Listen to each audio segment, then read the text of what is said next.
મિત્રો વિષય ગણિત જુનિયર કેજી અને ઓગસ્ટ માસનો સિલેબસ આપણે જોઈશું. તો આપણે જુલાઈ માસમાં એકડે અને બગડ બે શીખી ગયા છીએ. હવે તગડતર આપણે શીખવાનું છે. તો તગડતર માટે પહેલા આપણે વચ્ચોવચ ટપકું કરેલું છે. ત્યાંથી આપણે આ અડધું ગોળ કરીશું. પછી અહીંયા ફરી બીજી વાર અડધું ગોળ કરીશું. એક રીતે અહીંયા ફરી રીતે અડધું ગોળ કરવાનું છે.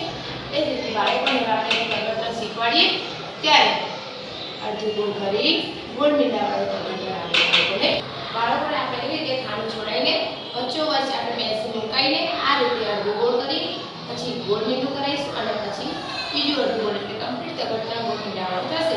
બાળકોને સાથે બોલે બોલીને લખાવવાનું છે. તગડતર આ રીતે બાળકોને બોલે બોલીને લખાવીશું તો તેની ઓળખ પણ થશે અને બોલતા પણ આવડી જશે. ઓકે, હવે આપણે ચોગડચાર જોઈશું. તો ચોગડચારમાં પહેલા આપણે વચ્ચોવચ પેન્સિલ રીતે ત્રાંસી લીટી કરીશું અને ગોળ મીંડું કરીશું. એ જ રીતે અહીંયા પણ આપણે ત્રાંસી લીટી કરી ગોળ મીંડું કરીશું. પછી આપણે અહીંયા ફરીથી પાછી ત્રાંસી લીટી કરીશું. હવે આપણે અહીંયા ચોગડચાર કરવા માટે વચ્ચોવચ પેન્સિલ મૂકી ત્રાંસી લીટી પછી ગોળ મીંડું કરી ઉપર ત્રાંસી લીટી કરીશું એટલે કમ્પ્લીટ સીધો ચોગડચાર થઈ જશે. તેવી રીતે બાળકોને આપણે ઓનલાઈન મીંડાવાળો ચોગડચાર કરાવવાનો છે. ઓકે, એ રીતે ખાનું છોડીને બોલી બોલીને ચોગડચાર એ રીતે આપણે બાળકોને લખાવીશું. તો પાછળ પાંચ માટે હવે આપણે પાછળ પાંચ શીખીશું. તો પાછળ પાંચ આપણે જે ટપાલી નોટ કરીએ છીએ એ રીતે આપણે કરાવવાનો છે. હવે એની પાછળ આપણે દાદાજીની લાકડી કરાવીશું. ઊભી લીટી કરી વચ્ચેથી અને દાદાજીની લાકડી. હવે અહીં આપણે પાછળ પાંચ લખીશું. એક ખાનું છોડીને પહેલા સીધો ટપાલી નોટ કરી એ રીતે બોલો વળા કરીશું અને પછી ઊભી લીટી કરી દાદાજીની લાકડી. સીધો ટપાલી નોટ ઊભી લીટી કરીશું અને પછી પાછળ ઊભી લીટી કરી દાદાજીની લાકડી. આ દાદાજીની લાકડી છે નીચે લીટી અડાડવાની રહેશે. ગણિતમાં હંમેશા આપણે નીચેની લીટી અડાડીને પણ લખાવીશું અને બોલી બોલીને લખાવીશું તો બાળકોને આપણી ઓળખ પણ થશે અને બોલતા પણ આવડી જશે. આ રીતે આપણે ટપાલી નોટ કરી સીધો અને ઊભી લીટી કરી દાદાજીની લાકડી કરાવીશું એટલે પાછળ પાંચ થઈ જશે. હવે આપણે 1 થી 5 જોઈને લખવાના છે.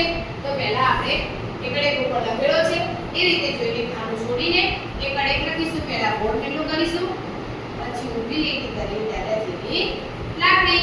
એ રીતે ખાનું છોડીને બીજા ખાનામાં ગોળ મીંડું કરી ઊભી લીટી કરી દાદાજીની લાકડી. એ રીતે બોલી બોલીને આપણે એકડે લખાવીશું.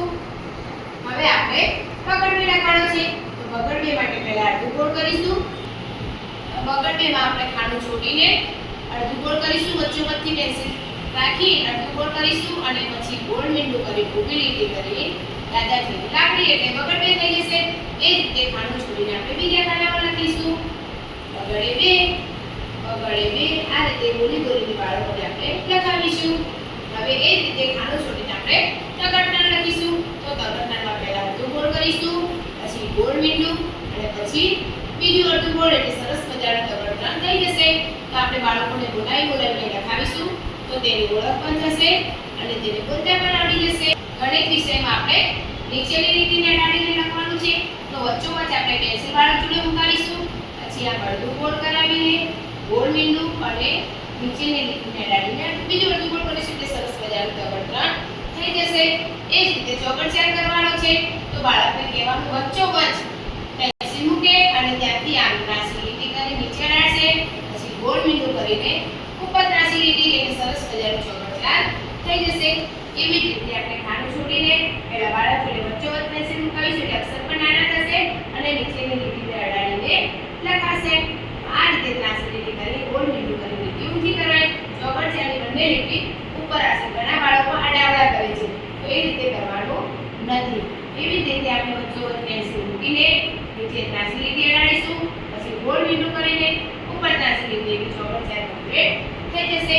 હવે આપણે પાછળ પાંચ શીખીશું. તો પાછળ પાંચમાં આપણે ટપાલી નોટ કરીએ છીએ એવી રીતે કરવાનું છે. પણ ટપાલીમાં એવું થાય છે કે પેટ કાઢીએ છીએ. આમાં પેટ કાઢવાનું નથી. સીધી ઊભી લીટી કરીને મરોડ આપવાનો છે. હવે આપણે અહીંયા ઊભી લીટી કરી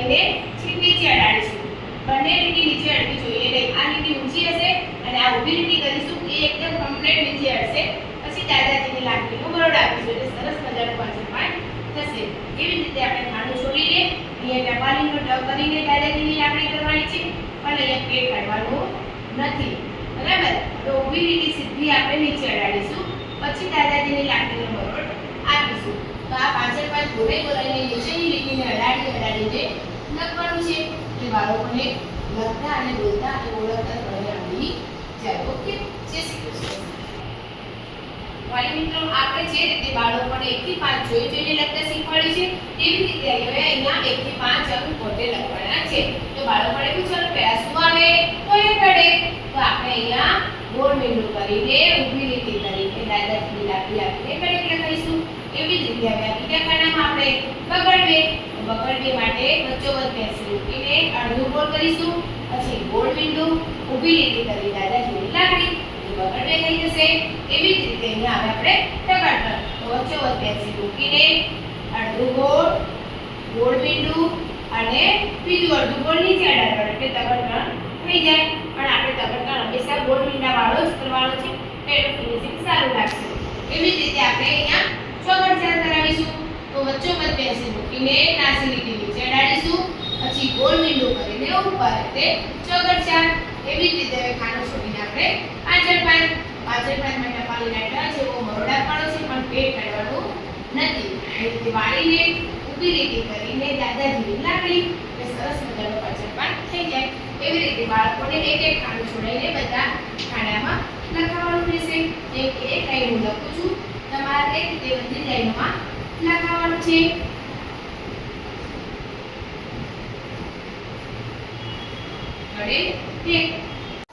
હવે આપણે પાછળની સંખ્યા લખવાની છે.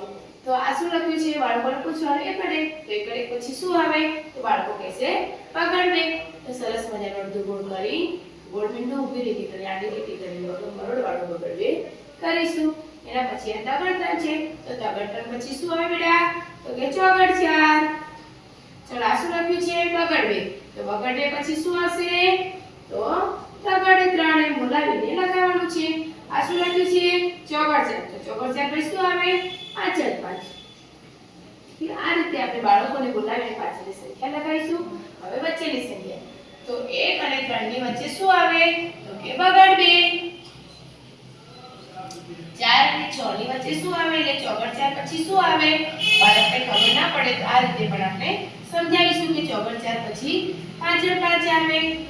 બગડવે પછી શું આવે તગડતન અને 4 ની પહેલા પણ તગડતન આવે એટલે એને વચ્ચેની સંખ્યા કહેવાય. તો હવે એ પછી આપણે તગડતન લખીશું. તગડતન પછી શું આવે ચોગડચાર અને 5 ની પહેલા પણ ચોગડચાર આવશે તો એને વચ્ચેની સંખ્યા કહેવાય. તો આપણે 3 પછી 4 લખીશું. હવે આપણે ચિત્ર કરેલી સંખ્યા સાથે જોડકા જોડવાના છે.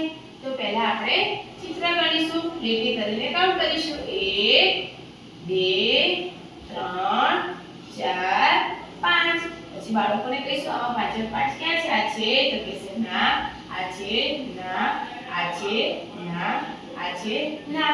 પાછળ પાંચ ક્યાં છે? કઈ સંખ્યા બાકી રહી તો કે આને પાછળ પાંચ.